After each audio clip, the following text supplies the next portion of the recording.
are honored to hear from two passionate educators behind this vision, Dr. Srividya Sridhar and Sri Saurabh Saksena.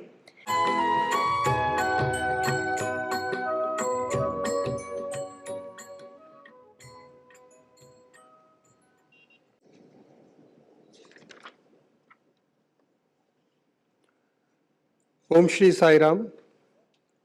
My loving pranams at the lotus feet of Bhagwan Shri Satya Sai Baba, revered elders, and my dear sisters and brothers.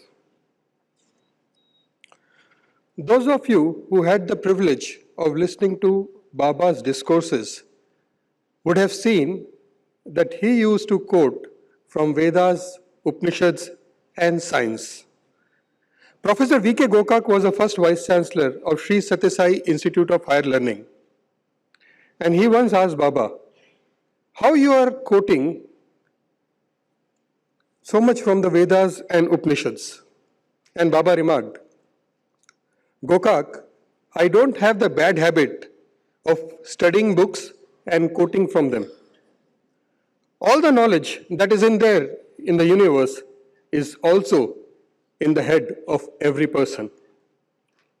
Every brain has many centers of knowledge. And if you learn to focus your mind on any particular center of knowledge, the knowledge of that center will reveal itself to you. That was Baba giving a glimpse on how Creator has placed limitless knowledge in this tiny structure of human brain. Now, the human brain, though is physically small, is a powerhouse of infinite potential. It is estimated to have a memory capacity of 2.5 petabytes, which is about 1 million gigabytes, enough to store 300 years of continuous television.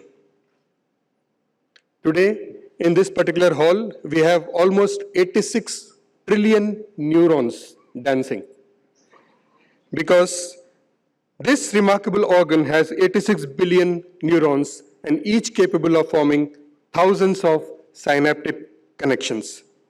So together they create an intricate web of possibilities, constantly learning, adapting, and rewiring.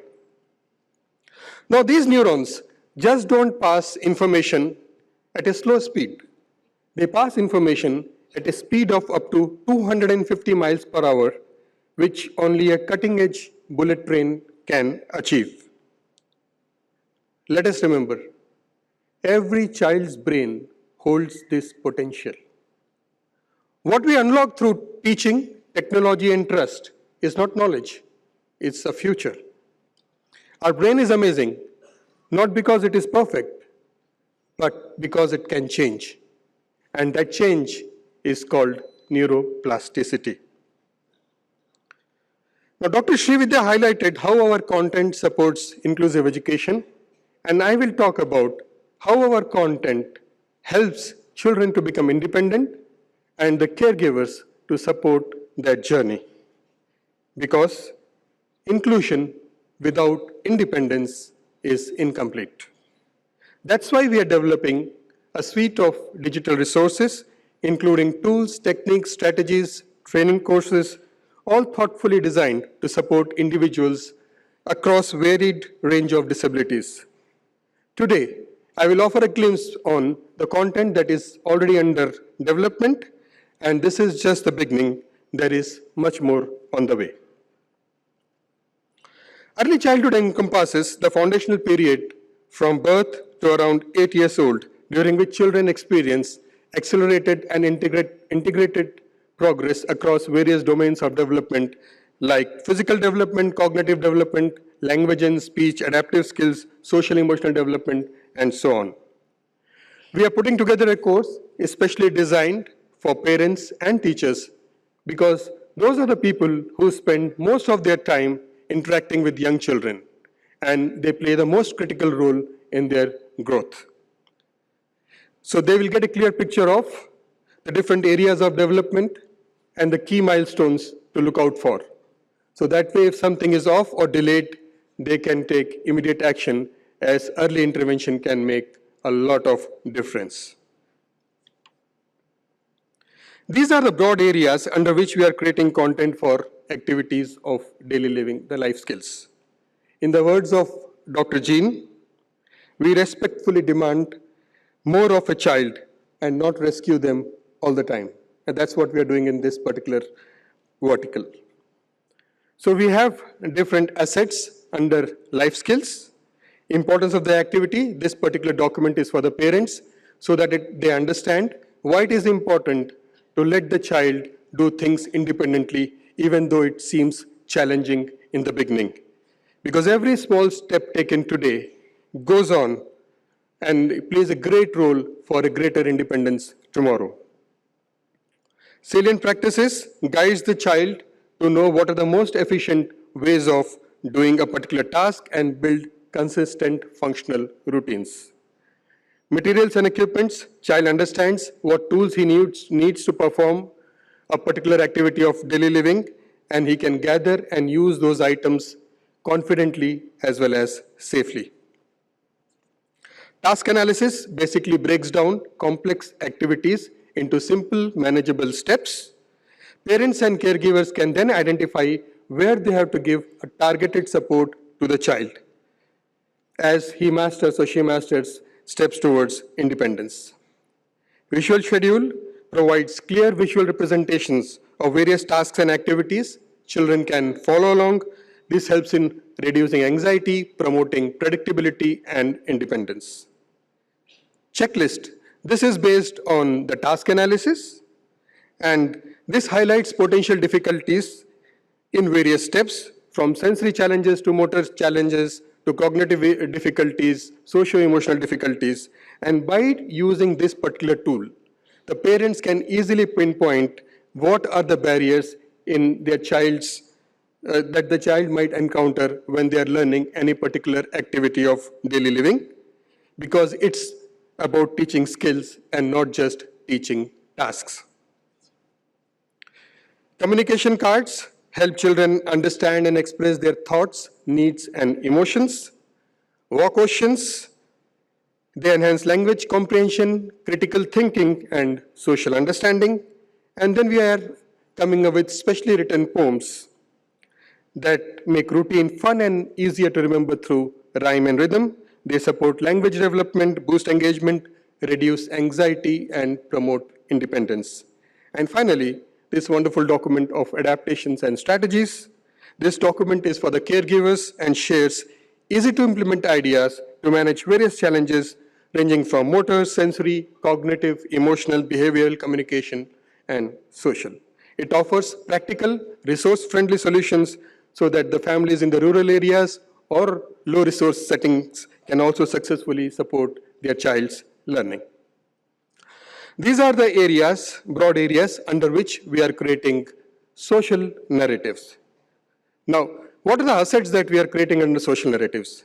Firstly, it is a script. Basically, this is for children with autism or those with other developmental disabilities, and they help them understand how to navigate specific social situations. It uses clear visuals and text to explain what to expect, how to behave, and why something should or should not be done. This helps in reducing anxiety and build appropriate social skills.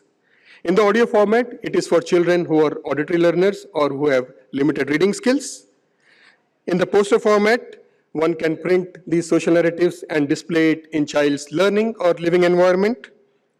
Goals and objectives is for the parents to understand why they should teach certain things to their children. And then we have cue cards. These are visual or textual reminders to enhance memory recall, promote positive actions, assist in social interactions, aid in task completions, and then demonstrate expected behavior and also help in self-regulation. Communication cards, again, to promote independence and expression of needs. We have picture cards. They help visualize abstract concepts and aid in memory and comprehension. We have come up with something called KISS cards, basically key and important simple strategies cards. These are pocket-sized do's and don'ts cards that children can carry in their pockets, and this helps encourage appropriate behavior and clarifies right from wrong. They also support emotional regulation, improve social skills, assist in choice making, assist with transitions and routines, and build confidence in a child. We have set up scripts, self-expression through use of picture scripts, basically. These are comic-style conversations based on a topic that is related to a particular social narrative, and it includes dialogue bubbles, expressive characters, and simple illustrations. We have power scripts. Now, these are short, affirming statements that individuals can say to themselves to boost their confidence, stay calm, and make positive behavior choices in everyday or challenging situations. Power voice, this is an audio version of the power script. Hearing and practicing these affirming phrases aloud helps learner internalize empowering messages and regulate their emotions and build resilience. We also have this in poster format. We have interesting characters and also a place for child's picture to be inserted so that the poster could be personalized. We have concept cards. They provide clear and age-appropriate meanings of phrases and words found in the social narratives to support comprehension and reinforce learning, and comprehension questions to evaluate the understanding of the narratives and make connections with the real-life scenarios. Now, we really believe that if something is made for the children, should also be validated by the children. That's why we also involve kids in reviewing our content. For example, one of our reviewers is a 4th standard boy, Manas Sharma, I'm sure he's present here, whose sibling is neurodiverse. Now, he goes through all the social narratives and gives us feedback that is thoughtful, practical, and often surprisingly insightful, which most adults might miss. And there is one story about him that really touched us. His mother was very unwell, and his father was out of country. And his mother was so unwell that she was not even able to speak. So in the night, before going to bed, he took the pack of communication cards to his mother and said, "Mummy, in the night if you feel worse, these are the communication cards. Wake me up and show me the card and I'll help you."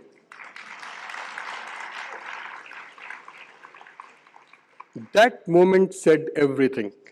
It wasn't just about using the tools. It is about understanding why these tools matter. It's moments like these that remind us that we are not just creating content, we are creating something children can use in real life and when it counts. Imagine a child who forgets instructions, gets overwhelmed by reading, or can't express what they know in writing.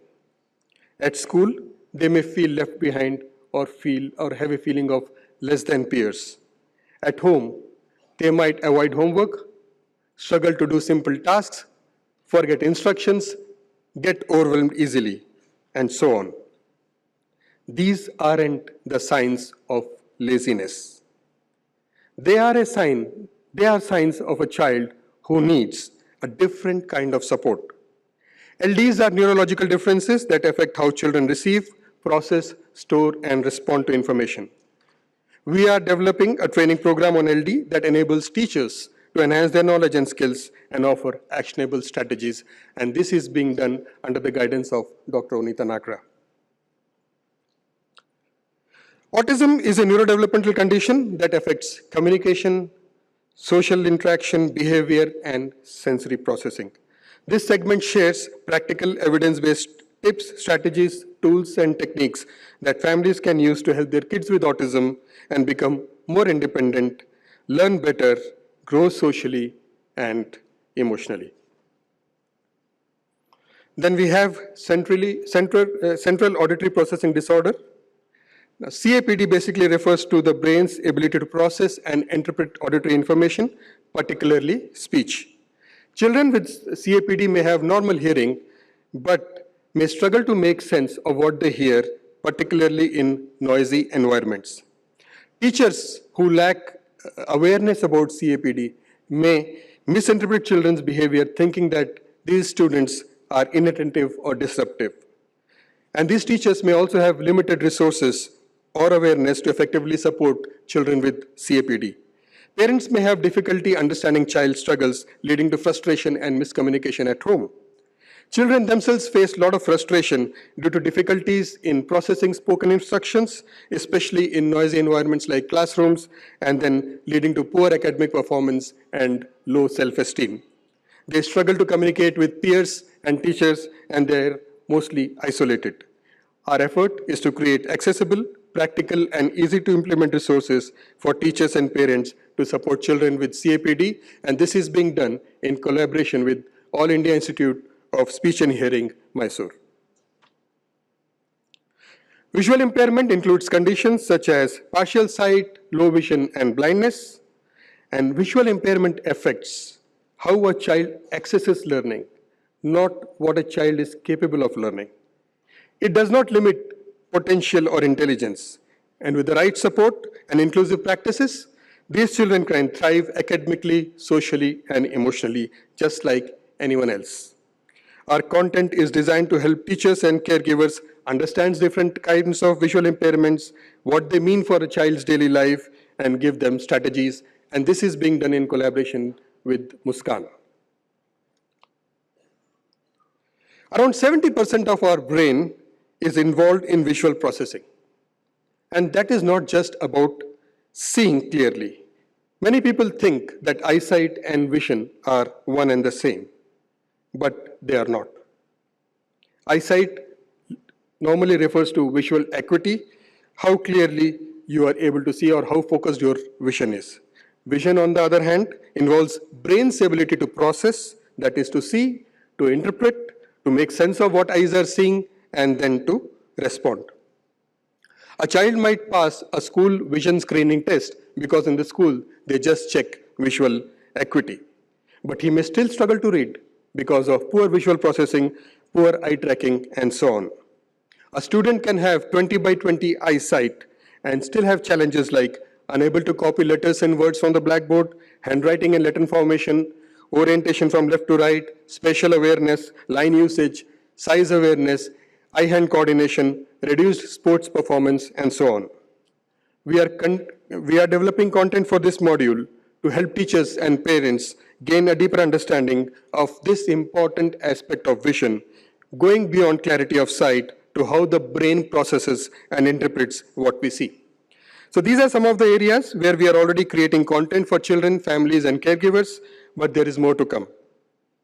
We'll be working on many other areas that we have already identified in the days ahead because meeting the needs of every learner is an ongoing journey.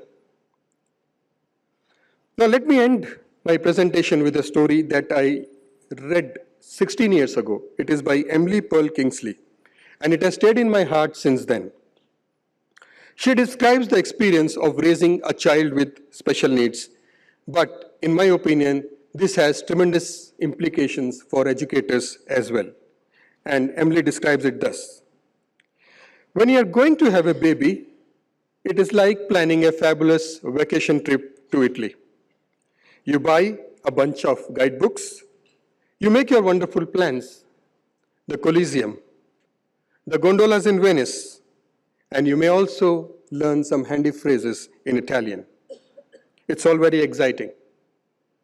After months of eager anticipation, the final day arrives, you pack your bags, and off you go and board the plane. Several hours later, the plane lands. The stewardess comes in and says, "Welcome to Holland." Holland? What do you mean by Holland? I signed up for Italy. I'm supposed to be in Italy. All my life, I dreamed of going to Italy. But the flight plan has changed. They have landed you in Holland, and you must stay there. The important thing is that they haven't taken you to a place which is horrible, disgusting, filthy place full of pestilence, famine, and disease. It's just a different place. So you must go out, buy new guidebooks, learn a whole new language, and you will meet a whole new group of people you would have never met. It's just a different place. It's slower paced than Italy, less flashy than Italy. But after you have been there for a while and you catch your breath and you look around, you begin to notice that Holland has windmills. Holland has tulips. Holland also has Rembrandts. But everyone you know is busy coming and going from Italy, and they're all bragging about what a wonderful time they had there.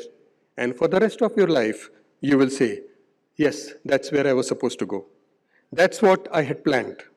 And the pain of that will never, ever, ever, ever go away because the loss of that dream is a very significant loss. But if you spend your time, if you spend your life mourning the fact that you did not go to Italy, you may never be free to enjoy the very lovely, the very special things about Holland. So what are the implications for the educators?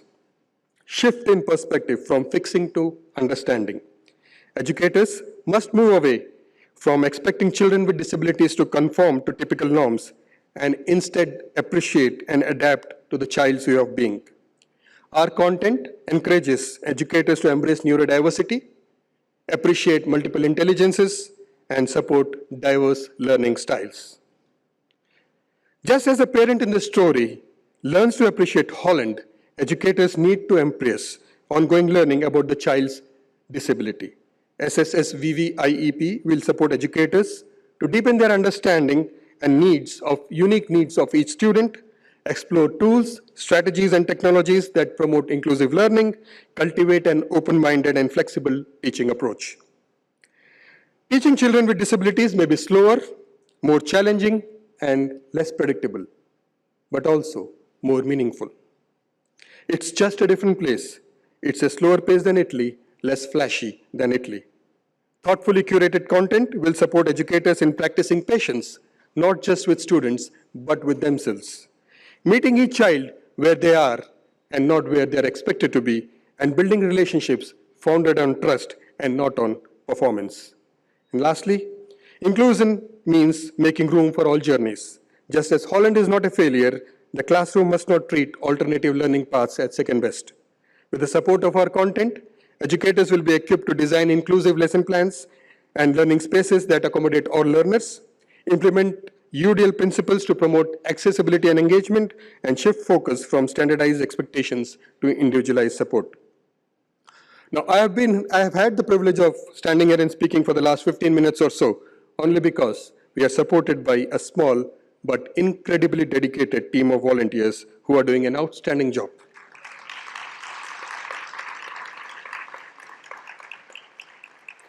A global team of volunteers, united by purpose, is serving with dedication, digitally, passionately, and tirelessly. Bound by values, not geography, this online volunteer force brings diverse minds together only for one goal, Sri Satyasai Vidya Vahini. Unfortunately, time does not permit to take each name here. But my dearest sisters and brothers, know this. Without you, there is no project. May you continue to serve with passion and may you be deeply blessed.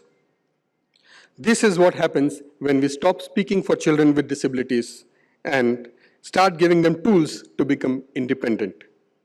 Meet Rudra Rao, a bright, expressive child on the autism spectrum.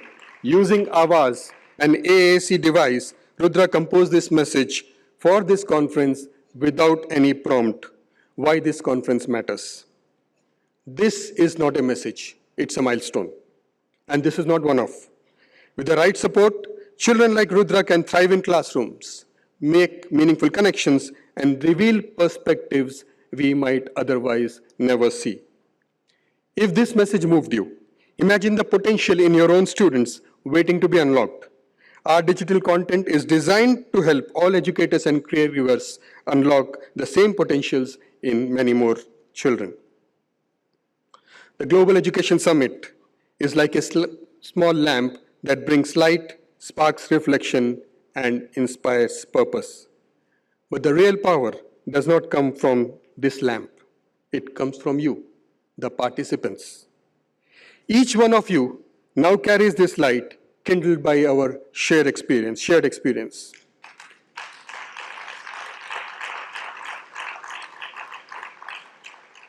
You are the torchbearers, ready to bring the message of inclusive education to your schools, to your communities, and to your countries.